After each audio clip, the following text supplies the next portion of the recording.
Yeah. Okay, so I'm just gonna go ahead and start. Thank you so much Sure.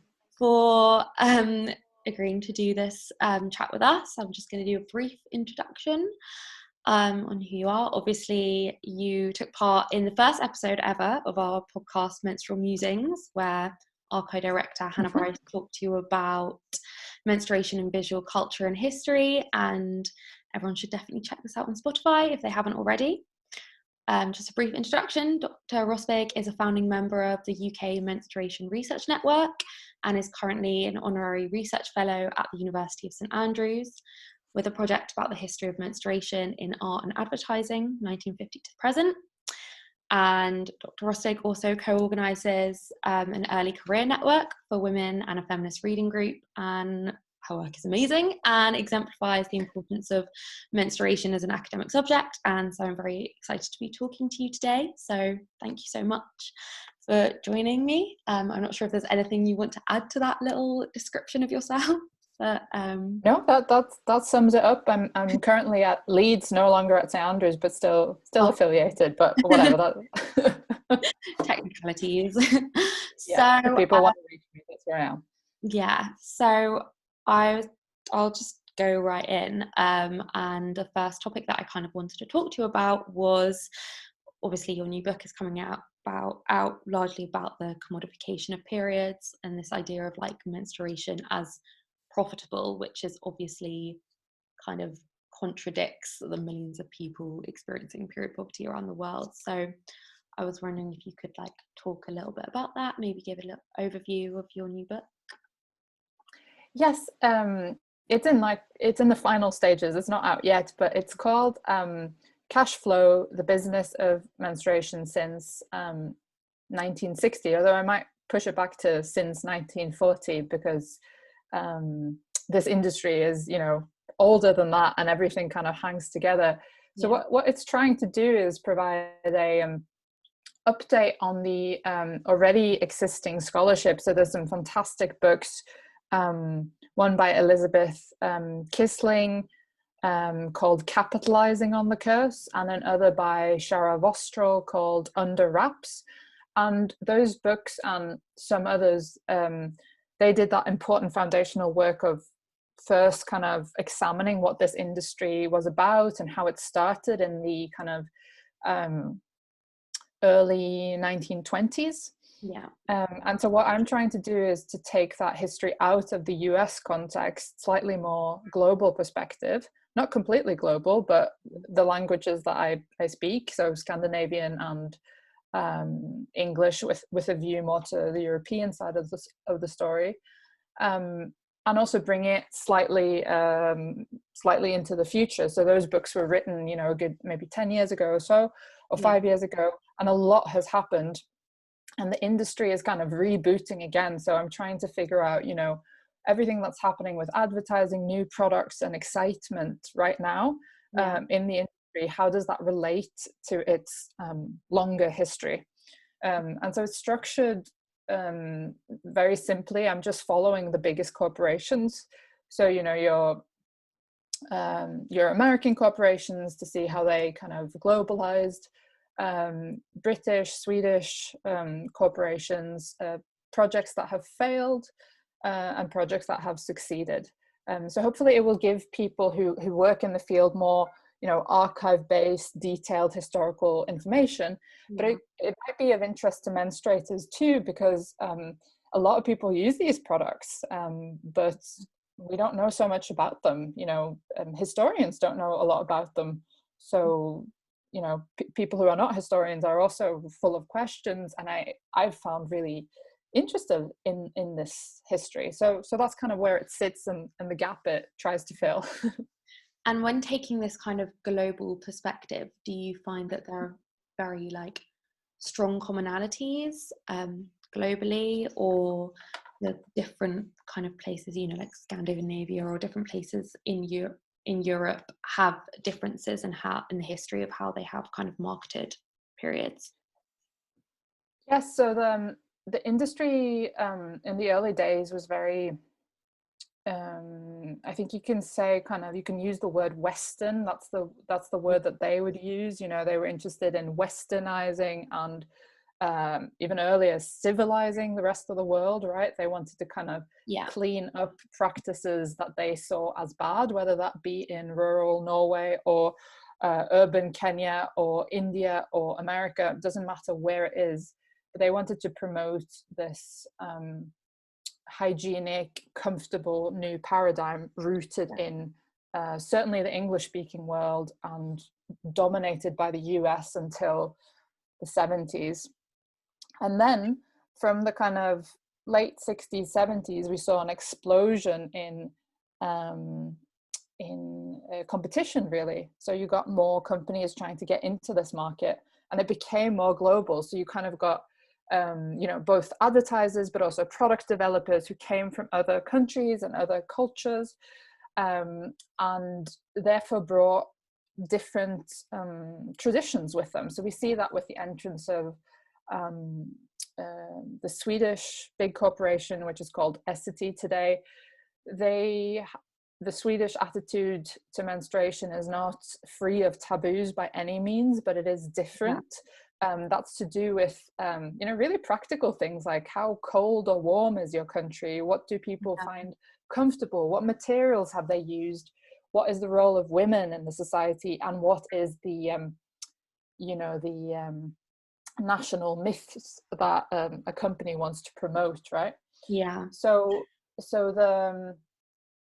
But I guess what you could say is that this is not, for example, a story that has the industry it came from certain countries and cultures and therefore excluded others.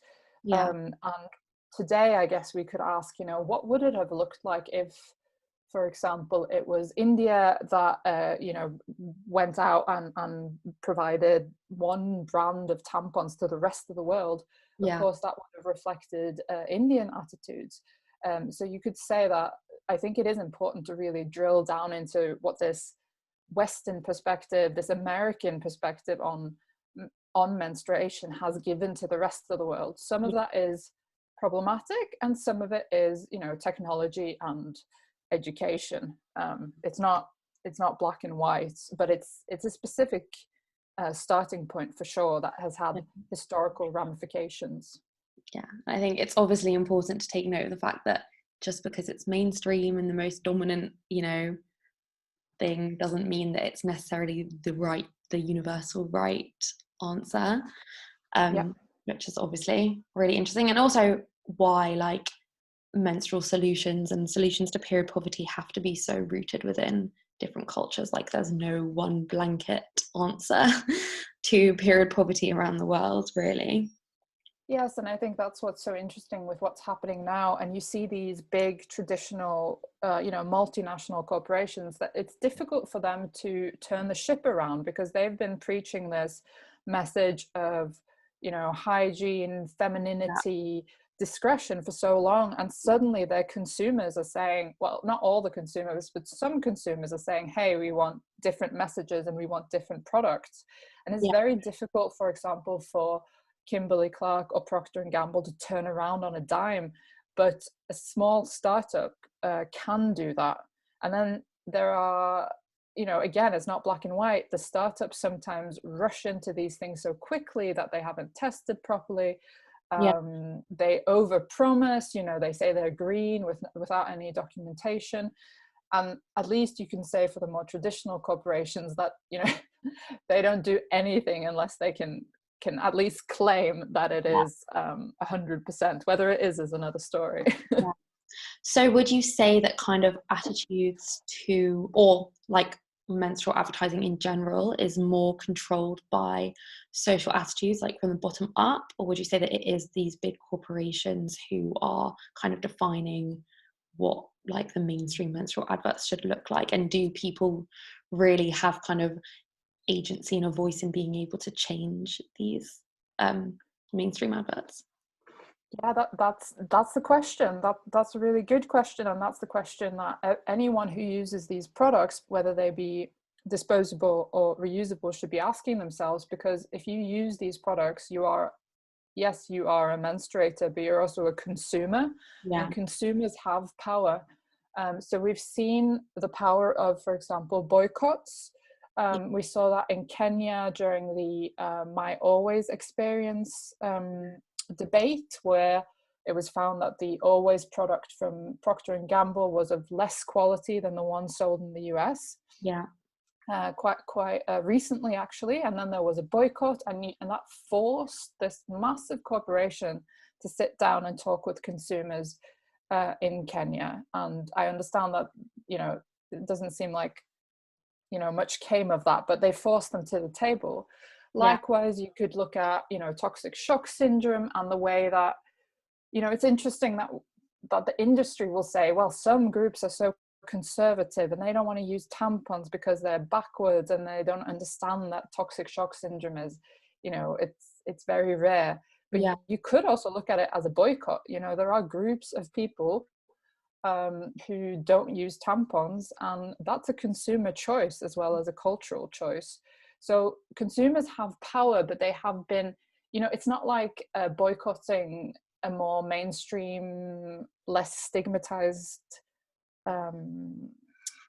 product. Yeah. If you're going to boycott and talk about menstruation, you have to interact with menstrual taboos. And so it's been a bit difficult, I think, for people to say, this pad is uncomfortable, or it's giving me a rash, or this tampon is, what is it made of? Because then you have to talk about menstruation. So the taboo has kind of it's benefited the industry up to a certain point. But of course, it's also in the industry's interest to make good products. It really is. And there's people who deeply care in the industry, and they want to know what consumers think.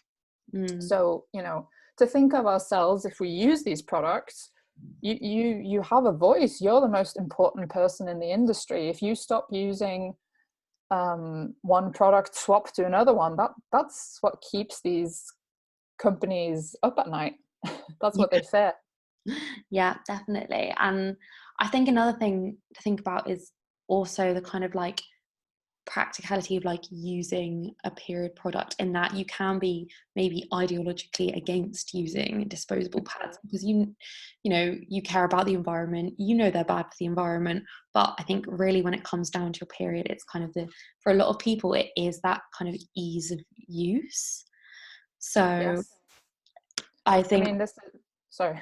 No, just more like you might want to boycott a product because you don't, you disagree with like it, just like what's in the product or the company that produces it or whatever. But yeah, I think when periods are maybe like a specific kind of case, unique case where the like ease of use comes into the fore. Really. Absolutely. And there comes all this this pressure on people, right? Like, not only do you have to transgress like the menstrual taboo and all of this, but you have to pick the right product, or else you're a bad feminist or a bad environmentalist. And that is a lot of pressure. But I had such an interesting conversation with an artist who he's worked since the 70s on the menstrual plastic product waste in the ocean, and he's made artwork from that. And his kind of underlying argument, which I have to admit I'd forgotten, is that of course it's not the consumer, it's that these plastic products, for example, they are petroleum, that's the oil industry, right, at the end of the day. So this is way bigger than the individual. And you can it's not so much, I didn't mean boycotting certain types of products, but I do mean boycotting brands. I do think that historically that has had a huge effect. And it's if you're going to speak from the point of view of business, it's also good for the market to be challenged. It happens with everything else. It happens with food products, personal care, everything. If a brand is lying or not comfortable or too expensive, consumers, in capitalism, that's the one power you have. So yes, exactly. don't be loyal, I guess. That's kind of the power we have. Hold companies to account. Definitely. Yes. So I was wondering if we could talk a little bit about kind of the complex relationship between obviously not wanting this kind of commodification of feminist messages and how these businesses have, I think, what you've spoken about as like a halo effect versus obviously wanting menstruation to become mainstream. So like, where do you find the balance in that obviously like period poverty recently has almost become like a trendy thing for people to talk about and activists to pick up on and politicians to talk about, and that's like amazing and great, but also how do you find the balance between that and also not wanting it to be completely commodified? I mean, I don't know, but I know that it's not the first time. There were very similar debates during toxic shock, and also during, the maybe kind of second wave feminism, where we saw the same appropriation of social justice messages, not just feminism, but messages from, civil rights protests and, and feminists and, other activists becoming very nervous about that and saying, are we selling out? Are they taking our work? And I think both things can be true, like, again, for the individual who's having their messages appropriated. I'm thinking here, for example, of, think of Chella Quint, who's been like this campaigner in the UK and beyond for menstrual activism for so long and done so much of that kind of foundational, shocking, important work. Yeah. And then today to find, her messaging is all over these corporations. Yeah. In one way, that's great. It means that's true influence, that is, for a corporation to pick that up. But it's not necessarily great for the activist. But this is kind of the history of activism. It's not an activity that pays or that brings you anything really, other than it might influence big, historic movements.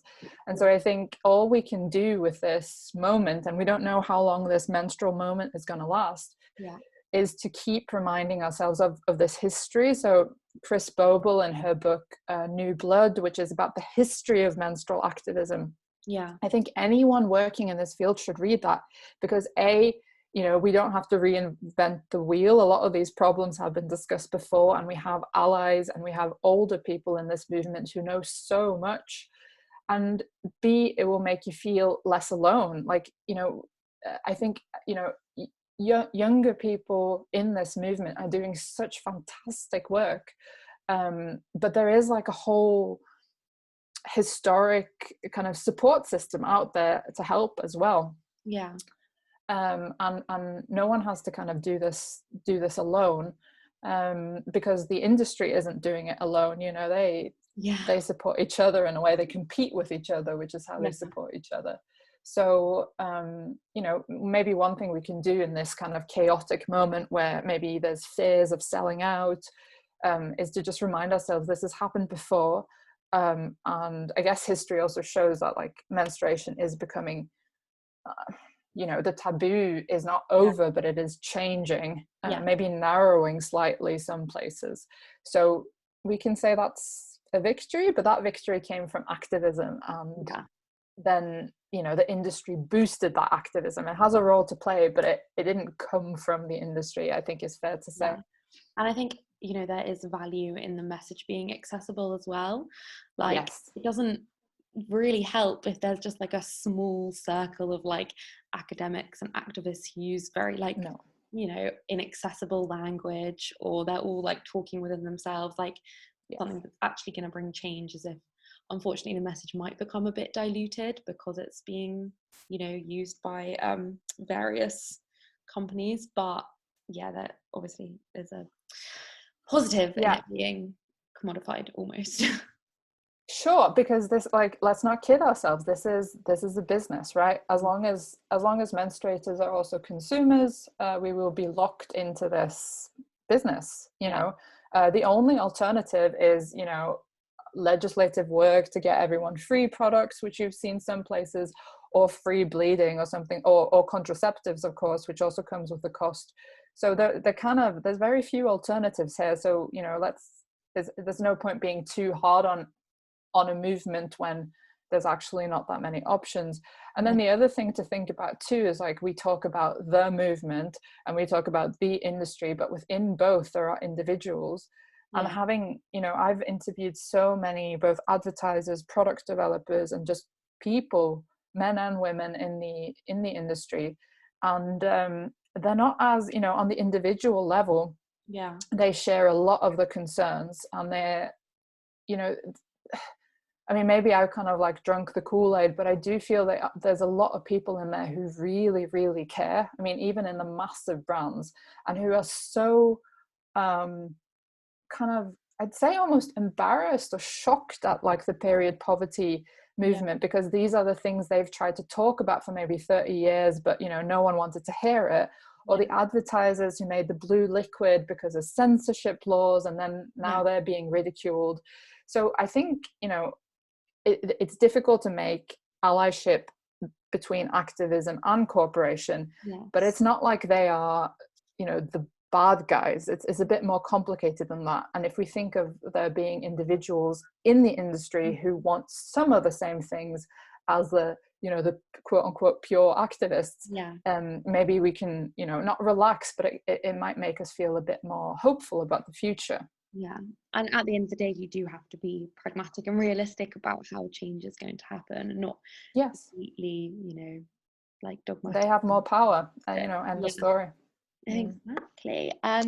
So you touched a little bit before on kind of the history of periods and uncleanliness, and this kind of what was like affected by or exacerbated by colonialism. So I thought, on the theme of kind of Throwback Thursday, if you could talk a little bit more about this topic in particular. So again, I kind of pinpoint to some other scholars who've worked on this. Chris Boble, again, in The Managed Body, tells this kind of story of, you know, the kind of, do you want to call it like the neo-colonialism or the current colonialism of this project to clean up all girls. So she, you know, for anyone who like really wants to dig into that, she has this fantastic book called The Managed Body.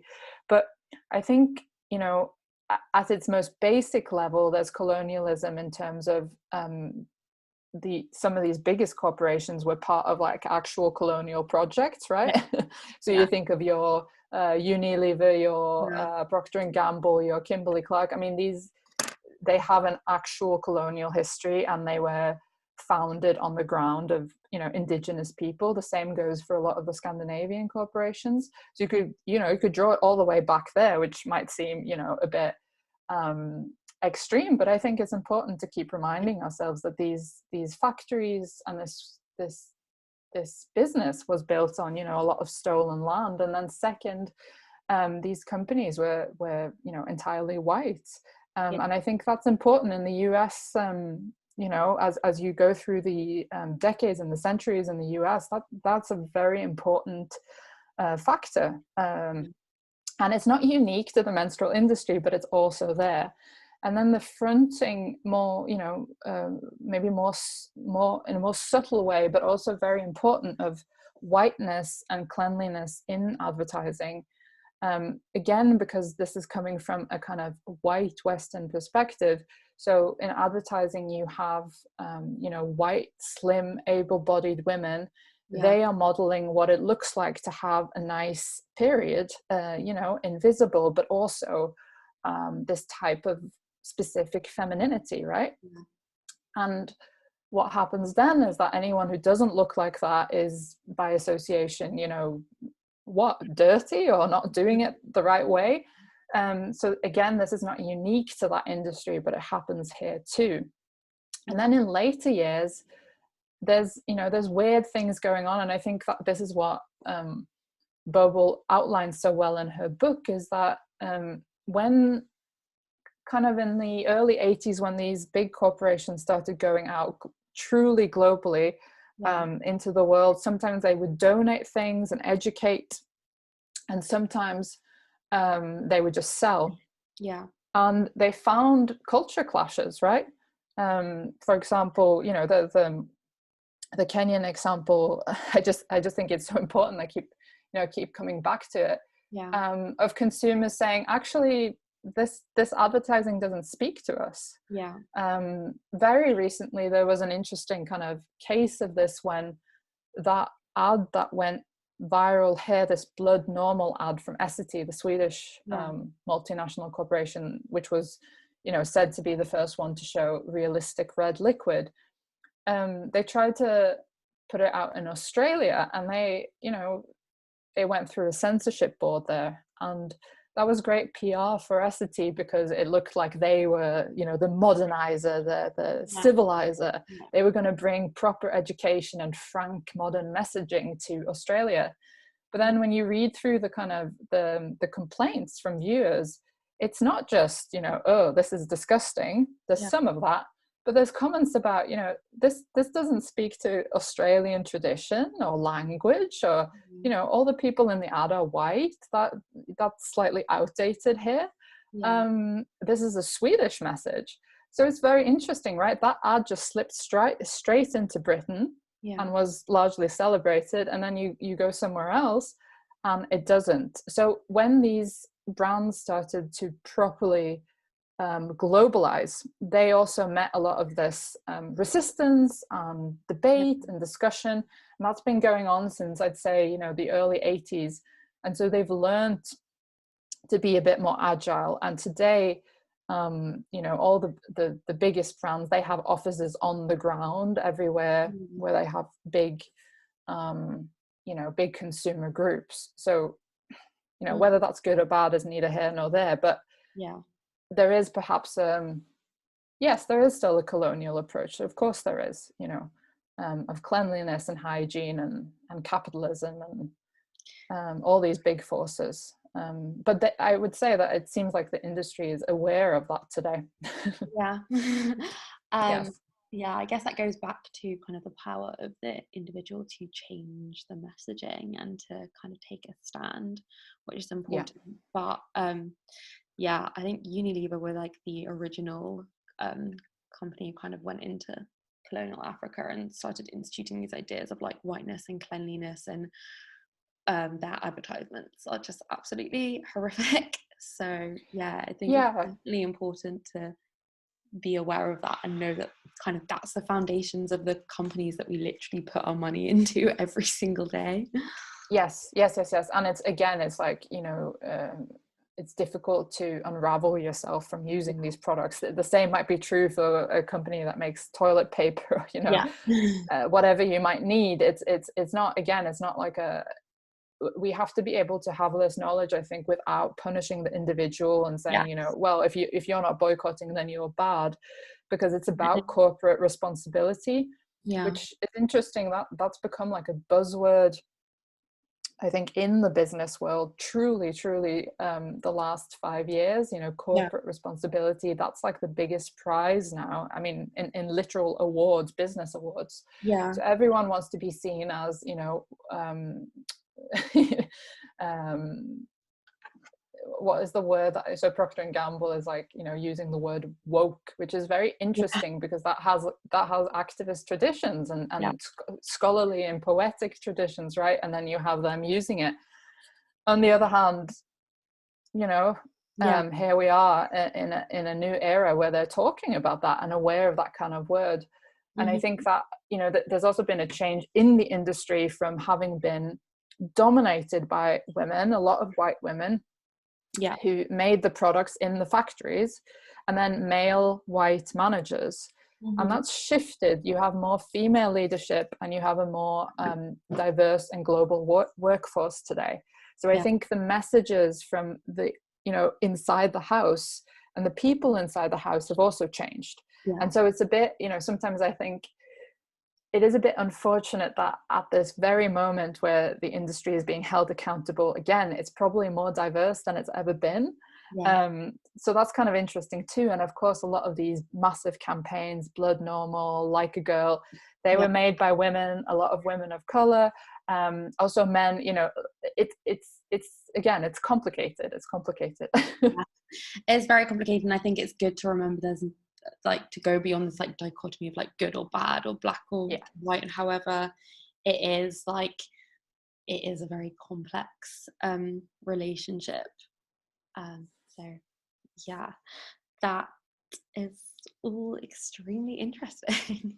I was just want to go on and talk a little bit about the Scottish Bill, because Hmm. obviously you've written an article about how, you know, now the bill's passed, I think the kind of vibe in Scotland is like, oh, okay, we've passed this bill, we solved period poverty, done. Like there's nothing Hmm. left to do. So how do we kind of go beyond this like triumphalist narrative, and where do we go from here, and what's it really gonna take to end period poverty in Scotland, and like what should the implementation of the bill look like? Hmm. Yeah, and hey, you have an interesting example of colonialism again, right? Like, it's, look at the celebration of Scotland in the global news, and Yeah. then you realize like Kenya did a version of this in 2011, I think, Yeah. and I mean, I don't think that was celebrated. That was kind of before the big menstrual moment Yeah. boom as well. So a very clear example. But anyway, in Scotland, I mean, I don't think it's true that anyone wants to stop. I think there is momentum to do other things. And they did, the government had this like euphemism campaign, just say period or something. Yeah. So they tried to educate people to say, interestingly, period and not menstruation, but Yeah. nevertheless. So they are, they want to do more, and this is connected to education in school. So so there's really good intentions here, in a harsh Yeah. pandemic and economic environment too. But the bill is interesting because it's enshrined in law now, right? Yeah. So I guess we don't quite know how that will work. If that law is transgressed, will anyone will anyone take it up? Will it be upheld? Will it be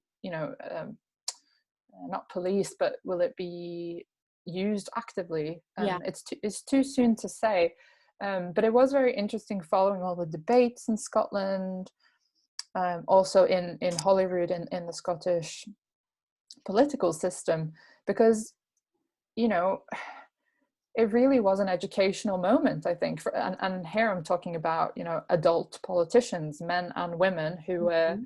literally educated during the process of writing this bill, Yeah. and educated by activists. There were people there who had clearly never thought about menstruation, Yeah. um, and and didn't their first response wasn't to find it disgusting or weird, but they found it, kind of fascinating. Yeah. So I think it's a really good, it might be a good moment for these kind of legal, political, policy approaches, because the openness in the media makes it less taboo also for Yeah. politicians, right? They don't want to waste their time talking about things that they think their voters don't care about, Yeah. but there's probably a sense now that voters care about this too. So Yeah. again, that's true power, right? Like, you have, as a consumer, you have power with the industry, but as a voter, you have power, to uphold certain, activist things. And then, there's a cynical read of this too, which was it's a cheap, easy product, problem to solve with products, Yeah. and they got lots of great, great PR out of Yeah. it. We're coming close to an election. There's all sorts of political reads onto Mhm. this, but all of that is, from my perspective as someone who studies this, is really exciting. To see menstruation enter the political Yeah. system for the first time, even the legal system, and how that's going to play out. It is, that is different for sure. That's not history repeating itself so much as something new. And I'm not so sure, to what degree it's about Scotland, or the success of international activism. We'll see, but it's probably a relationship. Yeah. I think it kind of goes back to that idea of like commodification and like being realistic. And you know what, like maybe if Scottish Labour was using it as like a PR move or using it for clout, like so what, because it means that everyone's going to have free period products, so exactly. that's really good. But yeah, no, go like what you were saying about kind of people being educated is, you know, when Monica Lennon talked about when she first approached this topic in like 2017, it had to start with doing research, because she came to the table saying, I want to talk about period poverty, and everyone was like, what's that? Like no one knew it even existed, because obviously it's so not talked. Like if periods are stigmatized, period poverty is even more stigmatized with all the like layers of oppression. Yes. So yeah, I guess like the research on it is like even the first step, and a lot of countries don't have that research, which is why like work that you do is so important as well. Yeah, it is important, and it's also, you know, when I think I think they had this debate in Kenya too, and probably they'll have it in New Zealand and in some Canadian cities ongoing right now. Is, I mean, you do need the basic data, and no one's bothered to collect it. So it's very practical things like, I mean, I think there was a Conservative politician in Scotland who asked, you know, well, you know, how many people are menstruating at any given time? How many of them are in need? How much do they bleed? What kind of products do they like? I mean, I don't know. They don't know. No one knows. The industry might know, but they're not going to share their information. And so you begin to collect data. And they did in Scotland, they did a pilot study in Aberdeen. Yeah. That was, you know, the first data of its kind collected in Scotland. And the findings were, you know, they underline things that you know, some things you could have guessed, some things you couldn't have guessed, like for example that some people are squeamish about picking up products in public, or that you know, in one given place no one wanted tampons, everyone wanted pads. Some, you know, that people are going to choose the more expensive brand, of course, because it's, you know, it's more comfortable. So all these things we're learning it kind of for the first time, and that's also really great. But what we're a bit concerned about in that, well, not concerned, but what we've kind of noted in the Menstruation Research Network is that policy is kind of outpacing research. You know, there's a lot of claims about period poverty and endometriosis and menstrual stigma, and you know, I see politicians and policymakers and certainly advertisers saying things that, you know, I turn to people who are experts on menstruation and in medicine, you know, and I ask, is this true? And they're like, we don't know, no one's ever looked at this. So I really wish that, but academics are always going to say this, I really wish there was more funding for us to do some of this work too, you know. So it's not just up to a stressed civil servant to do it on their own. They should be properly supported by researchers. Yeah. Well, that's so important to making it sustainable as well. Yes. Because you know, it needs to be rooted in what is actually there rather than what they imagine to be there. Can you think of like any particular examples of things that you've heard that people have claimed that you're just like, is that true? Or... Well, it's like this, you know, it's this existential question almost of period poverty, you know, period poverty versus poverty, right? And I think it's proven to be a really good strategy to you know, dissect up types of poverty, food poverty, period poverty, and the spectacle and what people perceive as the grossness of period poverty has been very effective. So, you know, again, to your point about practicality, whatever works is great. But it, you know, it's, for example, it's kind of confusing that Scotland started this process because of period poverty to help people, you know, in need, and then now it's products for everyone. So that's great, that's fantastic, but that came about because when they started researching, you know, how many people are in need, not everyone's willing to come forward with that information, certainly not in a public, official, documented setting. Yeah. And so they had no choice but to kind of make it universal, because how are you going to check if someone's in need? And so it's not necessarily not true that period poverty exists, but I think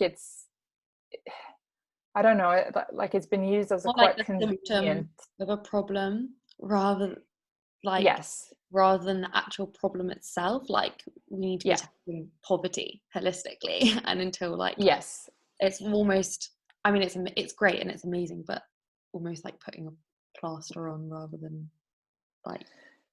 yeah, it probably is. I mean, I think when you read about and listen to people who know a lot about this, like charities and food banks, I think, or at least from the people I've spoken to through research, they were a bit surprised that this came so suddenly. It wasn't, when you're in a food bank setting, it's maybe not the, sometimes it had been forgotten, sometimes you couldn't get period products in a food bank, and so it's great it's included.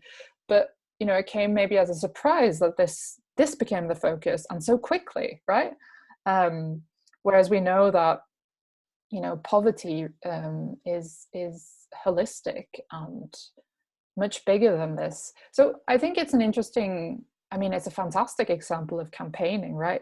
This really, really worked, but maybe, some soul searching about how much certain, maybe not activists, but certain politicians leaned on the kind of the grossness factor, right? Like, oh man, it's so disgusting. Can you imagine, and I think that feeds into what some people call, poverty porn, right? Yeah, that was the exact thing that came to my head. Dramatization of it almost is why it's like an issue that people have picked up on. So in order to wrap this up and kind of end on maybe a bit more of a positive note. Well, it's all positive, because it's all positive, but I think it's really important to have these like critical discussions and not just like take everything at face value. For me, as a movement kind of ages and develops and becomes more powerful, it too has to be held to account. That's just part of the game. I think your point for me about kind of there being these people on our side within the corporations, like that's a really positive thing for me. That like I have never really considered. I think it's very easy to see these like big corporations as evil and like no one really. But I think if you individualize it, then you can take a different approach. But I was just wondering, for the people who are going to be watching this video, if we could end with maybe some sort of like practical everyday tips that people can do in order to make menstruation mainstream.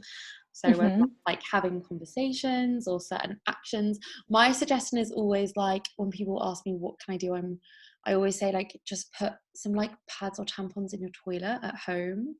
It's like, if in case people need to use them, that's a suggestion that I like. But I don't know if you have any tips for kind of how to just make menstruation mainstream. I think on the back of what we've talked about, why not read up a bit more about this if you're interested in the topic, and share the information that you learn. So I just point everyone in the direction of the new critical handbook of it's called the Palgrave Handbook of Critical Menstrual Studies. So all you have to remember is critical menstrual studies, and you'll find it. And it's free, and it's an academic / activist / art massive book that you can access online for free, which holds so many fantastic academic stories. And I've not been a part of this, so this is like my absolute objective opinion. It's fantastic. So many personal stories, so many scholarly investigations. There's something for everyone. They cover almost every angle of this.